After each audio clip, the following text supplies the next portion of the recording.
Hello guys, new link বাংলাতে আপনাদের সকলকে স্বাগত। আজকে আবার একটি সেন্ট্রাল গভর্নমেন্টের জবের স্কিম নিয়ে এখানে আমার স্ক্রিন দেখতে পাচ্ছেন। এখানে ইন্ডিয়ান এয়ারফোর্স অগ্নিভির নন কম্বাটমেন্ট আন্ডার অগ্নিপথ স্কিমে এখানে ভ্যাকান্সি এখন ফর্ম ফিল আপ চলছে। এখানে এখন ফর্ম ফিল আপ চলছে, আপনারা যত তাড়াতাড়ি হয় ফর্মটা ফিল আপ করুন। এখানে আমরা এই ভিডিওতে সব কিছু দেখব। এখানে কি অ্যাপ্লাই করার পদ্ধতি, যোগ্যতা, বেতন কত, কি কি টেস্ট হবে, কি কি স্যালারি কত দিবে, সব কিছু এখানে ওয়ান বাই ওয়ান আমরা এখানে বিস্তারিতভাবে দেখব। তো চলুন দেখে নেওয়া যাক। এখানে প্রথমে আমরা দেখব কোয়ালিফিকেশান কী বলছে, কী চাইছে কোয়ালিফিকেশানটা। এখানে কোয়ালিফিকেশান দেখতে পাচ্ছেন 10th পাসের কথা বলা হয়েছে। তার আগে আমি একটা রিকোয়েস্ট করবো, যারা এই চ্যানেলটিকে এখনও সাবস্ক্রাইব করে নিন, তাহলে পরবর্তীতে যে কোনো চাকরি বা প্রকল্পের খবর আমাদের এই চ্যানেল থেকে আপনারা সঙ্গে সঙ্গে আপনাদের মোবাইলে এই নোটিফিকেশান পেয়ে যাবেন। তো চ্যানেলটিকে সাবস্ক্রাইব করে নোটিফিকেশানটি বাজিয়ে রাখুন। তো এখানে দেখে নেওয়া যাক কোয়ালিফিকেশান কী বলছে। ম্যাট্রিকুলেশন মানে মাধ্যমিক পাস হয়ে থাকলেই চলবে। এখানে বলছে education board recognize by central, state আর UT on date of registration. তো এখানে সেন্ট্রাল ও সিবিএসসি বোর্ড থেকে হলে হবে, স্টেট বোর্ড থেকেও হলে হবে। এখানে মাধ্যমিক পাস হয়ে থাকলেই হবে। তারপর কি বলছে দেখে নিই। এখানে যে ম্যান্ডেটরি মেডিকেল স্ট্যান্ডার্ড, এখানে যে টেস্টগুলো হবে, কি কি যোগ্যতা থাকতে হবে সেগুলোর মধ্যে এটাও একটা যোগ্যতা। General medical standard for Agniveer non combatant are follows. যে নিচে যেগুলো লিখে দেওয়া হয়েছে এই জিনিসগুলো তাদের পরিমাপে এগুলো চায়। প্রথমটা হচ্ছে height, minimum acceptable 152 centimetre, 152 centimetre হলেই হয়ে যাবে। Chest minimum range of expansion 5 centimetre, যেটা চেস্ট ফুলিয়ে 5 সেন্টিমিটার করতে হবে। ওয়েটটা এখানে দেখে নেব। ওয়েটের কথা এখানে প্রপারভাবে কিছু বলেনি। Proportional to height and age applicable for IF, Indian air force যেটাকে বলে, সেটাকে আইএফ বলে শর্টকাটে। তো এখানে সম্পূর্ণ এক্স্যাক্ট কী হাইট নেবে সেটা এখানে বলেনি। এবার এখানে ভিজুয়াল টেস্টের কথা বলেছে। ভিজুয়াল মানে দেখার বিষয়টা, চোখের ব্যাপারটা। সেই ভিজুয়ালের ব্যাপারটা হয়েছে minimum limit of reflective errors. এখানে যেটা বলেছে যে এখানে একটা গুরুত্বপূর্ণ জিনিস বলেছে যে আইটা যেভাবে লাগবে, আয়ের যে এটা আছে, ভিজুয়াল অ্যাক্টিভিটি যেটা আছে, সেটা 6/36 ইচ আই করেক্টেবল, এটা তো লাগবেই। তার সঙ্গে সঙ্গে 6/9 ইচ আই, এটা যেটা গভর্নমেন্টের আন্ডারে যেটা পড়ে, যেটা মিনিমাল ক্রাইটেরিয়া থাকে, সেটা এখানে দেওয়া হয়েছে। আর কলার ভিশনটা যেটা হচ্ছে যে CP3, এই CP3 এটা সরকারি নিয়মে, যেটা প্রত্যেকটা চাকরির ক্ষেত্রে যেরকম থাকে, যেরকম বিএসএফ, যেরকম যে কোনো মিলিটারির ক্ষেত্রে যে ক্রাইটেরিয়া থাকে, যেগুলো প্রয়োজন, যতগুলো লাগে সব এই জাতীয় অগ্নিভিরিয়াতেও সব একই রকম জিনিস লিখেছে। তারপরে এখানে খুব একটা গুরুত্বপূর্ণ জিনিস বলেছে যে কর্নিয়াল সার্জারি আর LASIK surgery not acceptable. PRK আর ল্যাসিক সার্জারি নট অ্যাকসেপ্টেবল, যদি সার্জারি করে থাকে চোখের, তাহলে এটাতে অ্যাকসেপ্ট না, বাকি সবাই এখানে অ্যাপ্লাই করতে পারবে। তারপর এখানে হেয়ারিং টেস্টিং, এই সব জিনিসগুলো তোমরা একটু করে দেখে নেবে। হেয়ারিং টেস্টিং যেগুলো আছে, ক্যান্ডিডেট শুড হ্যাভ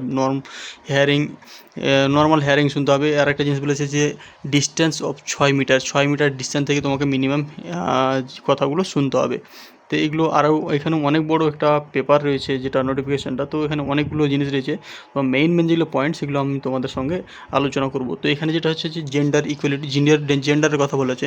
তো এখানে কোনো জেন্ডার বলা হয়নি যে ছেলে মেয়ে, এখানে সবাই করতে পারবে। তাছাড়া যারা রিজেক্টেড, যেরকম আনফিট লেখা আছে এখানে, যে ফিজিক্যাল এক্সামিনেশন, যারা এক্সটার্নাল ফিজিক্যাল এক্সামিনেশন, যেরকম ধরো যে কোনো একটা ইমপ্লান্ট লাগাচ্ছে, শরীরের সার্জারি করছে, কোনো ইমপ্লান্ট লাগাচ্ছে, তারা এখানে হতে পারবে না। যারা এবার জেন্ডার এক্সচেঞ্জ করছে, তারা এখানে অ্যাপ্লাই করতে পারবে না। তাছাড়া তারপর কী বলছে, জেনারেল ডিসকোয়ালিফিকেশন, এগুলো যেগুলো এমনি নর্মাল টেস্ট আছে সেগুলো তো হবেই। তারপর জিরো টলারেন্স, এগুলো এমনি যারা মদ পান করে, ধূমপান করে, তাদের একটু এগুলো এক্সামের ক্ষেত্রে বলা হয়েছে। তাছাড়া মিলিটারির ক্ষেত্রে তো জানো, বডিতে ট্যাট না থাকলেই না, এগুলো তো লাগে না। তাছাড়া আরেকটা আমি গুরুত্বপূর্ণ জিনিস বলবো, যেটা হচ্ছে যে আমি বলবো, অনেকে হয়তো ভাবছে যে যে কোনো জব হয়তো হয়তো ওদের কাছে হয়তো কোনোটা ছোটো লাগছে, একটা বড় লাগছে, কিন্তু আমার মতে বলে যে কোনো জব সবাই এক সমান, সবই জব এক সমান, একই রকম জিনিস, সবই জব বড়, কোনো জব ছোটো না। হ্যাঁ, স্যালারি কম বেশি হতে পারে, বাট জবকে জবের মতো করে দেখো। তো আমি চাইবো যে তোমরা এই জবের জন্য অ্যাপ্লাই করে দাও, এইগুলো জবের জন্য অ্যাপ্লাই করে দাও। আর যখনই তোমরা যে কোনো জবের কোয়ালিফিকেশানটা দেখে নেবে প্রথমে, যদি তোমরা কোয়ালিফাই থাকো, যে মানে যেগুলো ওদের ক্রাইটেরিয়া চাইছে, কত পাস, 10 পাস, 12 পাস, মাধ্যমিক, উচ্চ মাধ্যমিক, যতগুলো লাগছে এগুলো, তো এইগুলো যদি তোমাদের সাথে মিলে যায়, তো আমি চাইবো তোমাদের আমার তরফ থেকে তোমরা অ্যাপ্লাই করে দাও। কিসের জন্য বলছি, আমি বলছি 10টা 15টা জবে যদি তোমরা অ্যাপ্লাই করে দাও, আর যদি তৈরি হালকা হালকা করে ধীরে ধীরে তৈরি হও, তবুও তোমরা সিলেকশন হয়ে যাবে। আমি চাই তোমরা সিলেকশন হয়ে যাও, আমি এটাই চাই তোমরা সিলেকশন হয়ে যাও, সকলে সিলেকশন হয়ে যাও। আমি চাই সকলে জব পেয়ে যাক, কেউ যেন এরকম আমাদের মতো ইউটিউব চালু করে ইউটিউব যেন না দেখতে হয়, সবাই যেন জব পেয়ে যায়, আমি এটাই চাই, সব সময় আমি এটাই চাই। তো আমি চাইবো এইগুলো জবের জন্য তোমরা অ্যাপ্লাই করে দাও যদি তোমাদের এগুলো হয়। এবার সবথেকে গুরুত্বপূর্ণ জিনিস হচ্ছে এটা কোন পোস্টে এটা আমাদের নিয়োগ করা হবে, যেটা কী বলছে, সেটা বলছে হসপিটালিটি অ্যান্ড ক্লিনিং টাইপের, যেরকম হসপিটালিটি স্ট্রিম। আর একটা যেটা নিচে বলেছে যে হাউসকিপিং স্ট্রিম। তো প্রথমে আমরা দেখে নেবো এই জবের কাজটা কী। তো সেই কাজটা দেখে নেবো হসপিটালিটি স্ট্রিম। তো এখানে কী বলেছে যে in this stream individual expected to perform all jobs task associated with cooking, kitchen managing, presentation of dish, মানে কুকিং করবে যারা ওদের সাথে কুকিং করতে হবে, কিচেন ম্যানেজমেন্ট করতে হবে, প্রেজেন্টেশন অফ ডিশ যখন খাবার দাবার হবে তখন তোমাদের এগুলো নিয়ে যেতে হবে, মেনটেন্যান্স অফ স্যানিটাইজ, ও মানে তোমাদের ওই এনভায়রনমেন্টটাকে ক্লিন করে রাখতে হবে, কিচেনটাকে ক্লিন করে রাখতে হবে, save storage and food and other items, এগুলো তোমাদের এগুলো সব কিছু দেখভাল করতে হবে, হ্যান্ডেলিং অফ ক্রুকারি, এইসব তোমাদের জিনিসপত্র যেগুলো খাওয়ার রান্নাবান্নার যেগুলো জিনিসগুলো লাগে সেগুলো তোমাদের এগুলো দেখভাল করতে হবে। তারপরে যেটা বলছে এখানে যে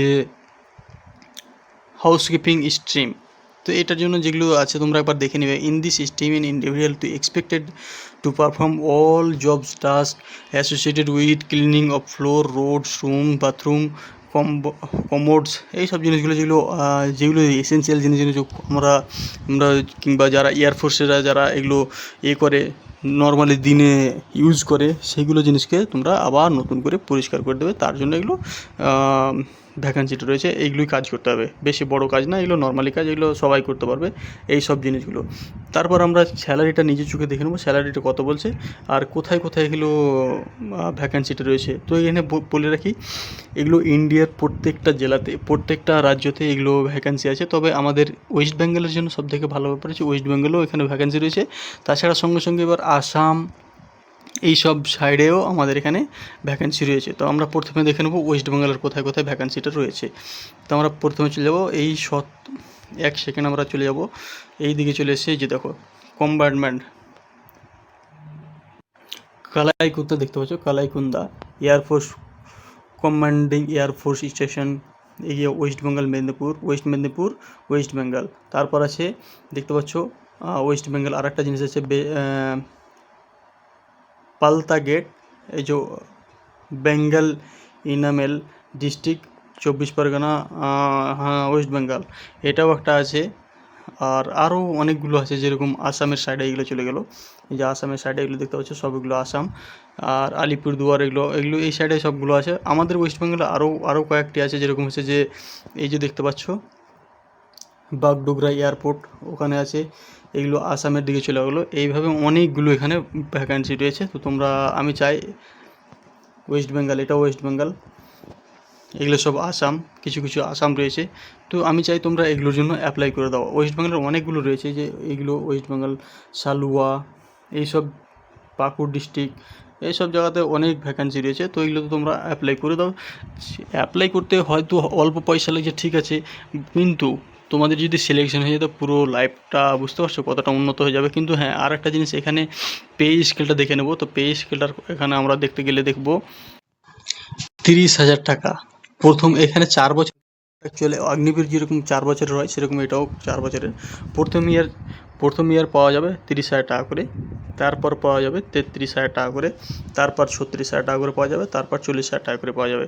হ্যাঁ, তার সাথে সরকারি যেগুলো বেনিফিট দেয়, অনেকগুলো সুযোগ সুবিধা দিয়ে থাকে, তো সেইগুলো অবশ্যই পেয়ে যাবে। তার সঙ্গে সঙ্গে এগুলো স্যালারি এই স্যালারিটার সঙ্গে সঙ্গে যেগুলো সরকারি সুবিধা সেগুলো পাওয়া যাবে। আর আরেকটা জিনিস এখানে বলেছে যে অ্যাপ্রক্সিমেটলি 0.4 lakhs অ্যাজ সেবা নিধি প্যাকেজ, এইটাও দেওয়া যাবে। এক্সিট অফ 4 ইয়ার্স, 4 ইয়ার্স যখন হয়ে যাবে, এক্সিট আফটার 4 ইয়ার্স, যখন 4 ইয়ার্স পর আপনার যখন চাকরিটা যখন শেষ হয়ে যাবে, তারপরে তোমাকে এই, সরি আমি একবার তোমাকে বলছি একবার আপনাকে বলছি, সরি ডোন্ট মাইন্ড, এটা হয়ে যায় কখনো কখনো, but approximately 10.4 lakh as Sevanidhi যোজনার, এই সেবানিধির একটা প্যাকেজে এই টাকাটা দেওয়া হবে। সো দেরি না করে আমি বলি এটা অ্যাপ্লাই করে দাও, যারা যারা তৈরি হচ্ছ কিংবা যারা যারা এখানে এগুলোর যোগ্যতা রেখেছো, তো বেকার বসে না থেকে এটার জন্য অ্যাপ্লাই করে দাও। এবার অন্যগুলোর জন্য অ্যাপ্লাই করে দিবে, বাট এটার জন্য অ্যাপ্লাই করে, যদি হয়ে গেলো তো হয়ে গেলো, না হলে তখন আবার নেক্সট যেগুলো পড়া প্রিপারেশন নিয়েছো সেগুলো নেক্সট পরীক্ষাতে কাজে লেগে যাবে। আর এখানে যে খুব বেশি কিছু বলেছে ক্রাইটেরিয়া, এখানে সব মাধ্যমিক পাশেই সবগুলো টেস্ট হবে। এই এই জিনিসটা আমি এই পিডিএফ লিঙ্কটা আমি আমার ডিসক্রিপশন বক্সে রেখে দেবো, তোমরা সেখান থেকে দেখে নেবে। আর তার সঙ্গে সঙ্গে আমি এখানে ভিডিওটা শেষ করতে যাচ্ছি, কারণ ভিডিওটা অনেক বড় হয়ে যাচ্ছে। তো আমি চাইবো যে আমার চ্যানেলটা সাবস্ক্রাইব করে নাও, আর সঙ্গে সঙ্গে বেল আইকনটা বাজিয়ে রাখো। আর এই ভিডিওটা দুইজন বন্ধুকে শেয়ার করে দাও, তাদেরকে তারাও যেন জানতে পারে। আর এই চ্যানেলটাকে সাবস্ক্রাইব করলে একটা সব থেকে ভালো হবে যে তোমাদের ধরো যে কোনো ধরনের ছোটো বড় চাকরি কিংবা যে কোনো প্রকল্প, এইসব খবরগুলো তোমাদের এই নোটিফিকেশানে চলে আসবে, তোমরা সঙ্গে সঙ্গে পেয়ে যাবে। অনেকে কী হয় যে নোটিফিকেশান পায় না, জানতেই পারে না, তার জন্য আর আমাদের সঙ্গে সঙ্গে ভিডিও বানিয়ে সঙ্গে সঙ্গে আমরা দিয়ে দিই। তো এই ভিডিওটা এখানেই শেষ করছি। তোমরা একবার নোটিফিকেশানটা দেখে নেবে নিজে থেকে, দিয়ে ভালো করে পড়ে বুঝে তারপরে তোমরা তখন অ্যাপ্লাই করে দেবে। আর লাস্ট ডেটটা মনে হয় যে 17ই আগস্ট আছে, আর কয়টার দিন টাইম আছে, তোমরা এখনই অ্যাপ্লাই করে দাও। আর অ্যাপ্লাই করার আগে একবার ভালো করে এই নোটিফিকেশান, এই সব পিডিএফটা দেখে নাও ভালো করে, অফিসিয়াল ওয়েবসাইট দেখে নাও, দিয়ে অ্যাপ্লাই করে দাও। সো এখানেই আমি এন্ড করছি। যদি ভিডিওটা ভালো লেগে থাকে, একটু যদি উপকার হয়ে থাকে, তাহলে অবশ্যই লাইক করবে। আর যারা এখনও চ্যানেলটাকে সাবস্ক্রাইব করোনি, অবশ্যই চ্যানেলটা সাবস্ক্রাইব করে পাশে থাকবে। ধন্যবাদ।